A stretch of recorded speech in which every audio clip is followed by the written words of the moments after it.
Item ಯಾವುದೇ ಇರಲಿ try ಮಾಡಿ ಆಚಿ ಚಿಕನ್ ಮಸಾಲಾ. ಬೆಂಗಳೂರಿನಲ್ಲಿ ಟೆಕ್ಕಿ ಅನುಮಾನಾಸ್ಪದವಾಗಿ ಸಾವಿಗೀಡಾಗಿದ್ದಾರೆ. ಯುವತಿಯ ಸಾವಿನ ಸುತ್ತ ಹಲವಾರು ಅನುಮಾನಗಳಿದೆಯಂತೆ. ಹಾಗಾದ್ರೆ ಅನುಮಾನಗಳು ಏನು, ಯಾರ ಮೇಲೆ? ಇದು ಸಹಜವಾಗಿ ಆಕೆ ಮೃತಪಟ್ಟಿರೋದಾ ಅಥವಾ ಬೇರೆ ಏನಾದ್ರೂ ಕಾರಣ ಇರಬಹುದಾ ಅನ್ನೋದ್ರ ಬಗ್ಗೆ ಒಂದಷ್ಟು ಅನುಮಾನಗಳಿದೆ. ಬೆಂಗಳೂರಿನಲ್ಲಿ ಅನುಮಾನಾಸ್ಪದವಾಗಿ ಟೆಕ್ಕಿ ಸಾವು ವಿಚಾರಕ್ಕೆ ಸಂಬಂಧಪಟ್ಟಂತೆ ಯುವತಿ ಸಾವಿನ ಹಿಂದೆ ಆ ಯುವಕನ ಕೈವಾಡ ಇದೆಯಾ ಅಂತ. ಜಾರ್ಖಂಡ್ ಮೂಲದ ಪೂಜಾ ದತ್ತ ಸಾವಿಗೆ ಕಾರಣ ಏನು? 1RK ರೂಮ್ ಬಾಡಿಗೆ ಪಡೆದು ವಾಸ ಮಾಡಿಕೊಂಡಿದ್ರು ಪೂಜಾ ದತ್ತ. ನಿನ್ನೆ ಆಡುಗೋಡಿಯಲ್ಲಿ ಬೆತ್ತಲೆ ಸ್ಥಿತಿಯಲ್ಲಿ ಮೃತದೇಹ ಪತ್ತೆಯಾಗಿರುವುದು ಹಲವು ಅನುಮಾನಗಳಿಗೆ ಎಡೆ ಮಾಡಿಕೊಡ್ತಾ ಇದೆ. 2-3 ದಿನಗಳ ಹಿಂದೆಯೇ ಪೂಜಾ ಸಾವನ್ನಪ್ಪಿರುವ ಶಂಕೆ ವ್ಯಕ್ತವಾಗಿದ್ದು, ಪೂಜಾ ವಾಸ ಮಾಡುತ್ತಿದ್ದ ಮನೆಯ ಬಾಗಿಲನ್ನ ಒಳಗಿನಿಂದ ಲಾಕ್ ಮಾಡಲಾಗಿತ್ತು. ಆದ್ರೆ ಮನೆಗೆ ಆಗಾಗ ಓರ್ವ ಬಂದು ಹೋಗ್ತಾ ಇದ್ದಿದ್ರ ಬಗ್ಗೆ ಮಾಹಿತಿ ಇದೆ. ಯುವತಿಯ ಮೊಬೈಲ್ ಅನ್ನ ವಶಕ್ಕೆ ಪಡೆದುಕೊಂಡು CTR ಪರಿಶೀಲನೆ ಮಾಡೋದಕ್ಕೆ ಪೊಲೀಸರು ಮುಂದಾಗಿದ್ದಾರೆ. ಮೊಬೈಲ್ನಲ್ಲಿ ಸಾವಿನ ರಹಸ್ಯ ಇದೆಯಾ ಅನ್ನೋದ್ರ ಬಗ್ಗೆ ಪೊಲೀಸರ ತನಿಖೆ ಚುರುಕುಗೊಂಡಿದೆ.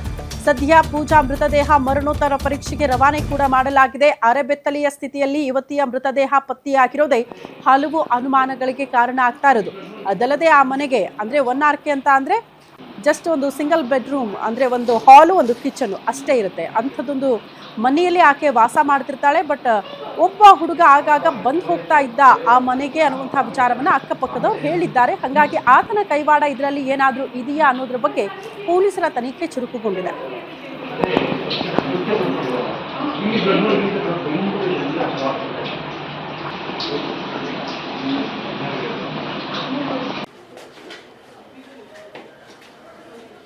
ಸ್ಥಳಕ್ಕೆ ನಾವು ಸೋಪ ಅಧಿಕಾರಿಗಳನ್ನು ಕೂಡ ಕರೆಸಿದ್ದಾರೆ.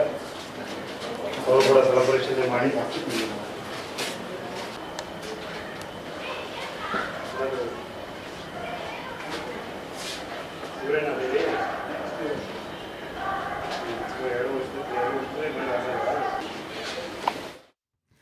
ಓಕೆ, ಸ್ಪಾಟ್ ಇಂದ ಈ ಘಟನೆ ಏನಾಗಿದೆಯಲ್ಲ ಅದೇ ನಿವಾಸದಿಂದ ಸ್ಪಾಟ್ ಇಂದ ನಮ್ಮ ಪ್ರತಿನಿಧಿ ಅಜಯ್ ಕುಮಾರ್ ನೇರ ಸಂಪರ್ಕದಲ್ಲಿ ಜಾಯಿನ್ ಆಗ್ತಿದ್ದಾರೆ. ಅಜಯ್, ಎಕ್ಸಾಕ್ಟ್ಲಿ ಏನ್ ಮಾಹಿತಿ ಸಿಗ್ತಾ ಇದೆ? ಯಾವಾಗ ಆಗಿರೋದು ಸಾವು? ಪೊಲೀಸರ ಪ್ರಾಥಮಿಕ ತನಿಖೆ ಸಂದರ್ಭದಲ್ಲಿ ಏನೆಲ್ಲ ಮಾಹಿತಿ ಸಿಗ್ತಾ ಇದೆ? ಸ್ಪಾಟ್ ಅಲ್ಲಿ ಇರೋದ್ರಿಂದ ಕೇಳ್ತಾ ಇದ್ದೀನಿ, ಏನ್ ಡೆವಲಪ್ಮೆಂಟ್ ಆಗ್ತಾ ಇದೆ ಅಂತ.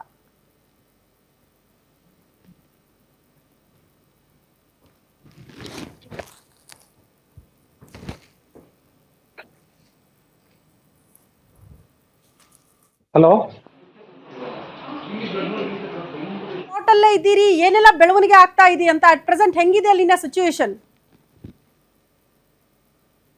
ಖಂಡಿತವಾಗ್ಲೂ ಶ್ರುತಿ, ನಿನ್ನೇನು ಇಲ್ಲಿ ಆಡುಗೋಡಿ ಪೊಲೀಸ್ ಠಾಣಾ ವ್ಯಾಪ್ತಿಯಲ್ಲಿರುವಂತಹ ಒಂದು ಆ ಏರಿಯಾದಲ್ಲಿ 1RK ಅಲ್ಲಿ ಇಲ್ಲಿ ಪೂಜಾ ದತ್ತ ಅಂತ ಹೇಳಿ ಅವರು ವಾಸ ಇರ್ತಾರೆ. ಅಂದ್ರೆ ಇಲ್ಲಿ ಅಕ್ಕಪಕ್ಕದ ಮನೆಯವರು ಕೂಡ ಸಾಕಷ್ಟು ಒಂದ್ ರೀತಿ ವಾಸನೆ ಬಂದಿರುತ್ತೆ. ಹೀಗಾಗಿ ಪೊಲೀಸರು ಕೂಡ ಮಾಹಿತಿಯನ್ನು ಕೂಡ ಕೊಡ್ತಾರೆ, ಮತ್ತೆ ಓನರ್ಗೂ ಕೂಡ ಮಾಹಿತಿಯನ್ನು ಕೊಡ್ತಾರೆ. ಆ ಸಂದರ್ಭದಲ್ಲಿ ಗೊತ್ತಾಗತ್ತೆ ಇಲ್ಲಿ ಒಳಗಡೆ ಏನು ಯುವತಿ ಏನಿದ್ದಾರೆ ಅವರು ಕೂಡ ಇಲ್ಲಿ ಏನು ಸಾವನ್ನಪ್ಪಿದ್ರ ಮಾಹಿತಿ ಕೂಡ ಸಿಗತ್ತೆ. ಆನಂತರ ತಕ್ಷಣ ಅವರ ಹಿನ್ನೆಲೆಯನ್ನ ಚೆಕ್ ಮಾಡಿದಂತ ಸಂದರ್ಭದಲ್ಲಿ ಗೊತ್ತಾಗತ್ತೆ ಅವ್ರು ಇಲ್ಲಿ ಖಾಸಗಿ ಕಂಪ್ನಿಯಲ್ಲೂ ಕೂಡ ಕೆಲಸ ಮಾಡ್ತಿರ್ತಾರೆ. ಮತ್ತೆ ಜಾರ್ಖಂಡ್ ಮೂಲದ ಯುವತಿ ಅಂತಾನು ಕೂಡ ಈಗಾಗಲೇ ಗೊತ್ತಾಗಿರುವಂತದ್ದು. ಇನ್ನು ಕೈ ಮತ್ತೆ ಕುತ್ತಿಗೆಯನ್ನ ಕೊಯ್ಕೊಂಡು ಅವರು ಕೂಡ ಕೆಲ ದಿನಗಳ ಹಿಂದೆ ಕೂಡ ಸಾವನ್ನಪ್ಪಿರ್ತಾರೆ. ಸೊ ಹೀಗಾಗಿ ಆ ಒಂದು ಕಾರಣದಿಂದಾಗಿ ಮನೆ ಕೂಡ ಲಾಕ್ ಮಾಡಿರ್ತಾರೆ. ಹೀಗಾಗಿ ಪಕ್ಕದ ಮನೆಗೂ ಕೂಡ ವಾಸನೆ ಬಂದಿದ್ದರಿಂದಾಗಿ ಈ ರೀತಿಯಾದಂತ ಒಂದು ಘಟನೆ ಆಗಿದೆ ಅಂತ ಹೇಳಿ ಆನಂತರ ಪೊಲೀಸರು ಕೂಡ ಮಾಹಿತಿಯನ್ನು ಕೂಡ ಬಂದಿರುತ್ತೆ.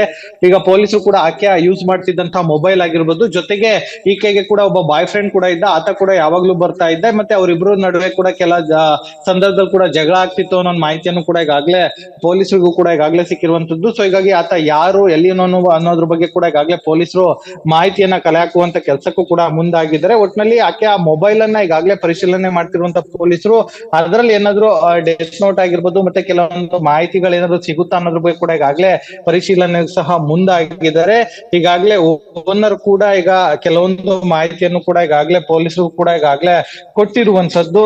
ಅಂದ್ರೆ ಆತ ಕೂಡ ಬರ್ತಾ ಇದ್ದ, ಕೆಲವೊಂದು ಬಾರಿ ಇಬ್ರು ಮಧ್ಯೆ ಜಗಳ ಆಗ್ತಾ ಇತ್ತು. ಹೀಗಾಗಿ ಅವರಿಬ್ರು ಮಧ್ಯೆ ಆಗಿರುವಂತ ಜಗಳಕ್ಕೆ ಈ ಒಂದು ಆತ್ಮಹತ್ಯೆ ಕಾರಣಗಳಿದೆಯಾ ಅನ್ನೋದ್ರ ಬಗ್ಗೆ ಕೂಡ ಪೊಲೀಸರು ಕೂಡ ಈಗ ವಿಚಾರವನ್ನು ಕೂಡ ಈಗಾಗಲೇ ಮುಂದುವರೆಸಿದ್ದಾರೆ ಅಂತಾನೆ ಹೇಳ್ಬೋದು. ಮತ್ತೆ ಈಗಾಗಲೇ ಮರಣೋತ್ತರ ಪರೀಕ್ಷೆ ಏನಿದೆ ಅದು ಕೂಡ ಈಗ ಆಗ್ತಾ ಇದೆ. ಅವರ ಸಂಬಂಧಿಕರು ಕೂಡ ಈಗಾಗಲೇ ಮಾಹಿತಿಯನ್ನು ಕೂಡ ಕೊಟ್ಟಿದ್ದಾರೆ. ಅವರು ಕೂಡ ಈಗಾಗಲೇ ಬಂದು ಪೊಲೀಸರ ಬಳಿನೂ ಕೂಡ ಮಾಹಿತಿಯನ್ನ ಪಡ್ಕೊಳ್ತಾರೆ ಅನ್ನೋ ಮಾಹಿತಿ ಕೂಡ ಈಗಾಗಲೇ ಸದ್ಯ ಸಿಗ್ತಾ ಇರುವಂತದ್ದು. ಶ್ರುತಿ.